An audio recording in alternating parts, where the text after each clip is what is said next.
লাল বাতির নিষেধ ছিল না। তবুও ঝড়ের বেগে ধাবমান কলকাতা শহর অতর্কিতে থেমে গেল।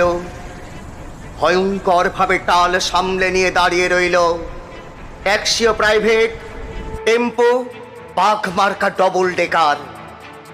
গেল গেল আত্মনাদে রাস্তার দুদিক থেকে যারা ছুটে এসেছিল, ঝাঁটামুটে, ফেরিওয়ালা, দোকানি ও খরিদ্দার। এখন তারাও যেন স্থির চিত্রটির মতো শিল্পীর ইজেলে লগ্ন হয়ে আছে। স্তব্ধ হয়ে সবাই দেখছে, টাল মাটাল পায়ে রাস্তার এক পার থেকে অন্য পারে হেঁটে চলে যায় সম্পূর্ণ উলঙ্গ একটি শিশু। খানিক আগেই বৃষ্টি হয়ে গেছে চৌরঙ্গি।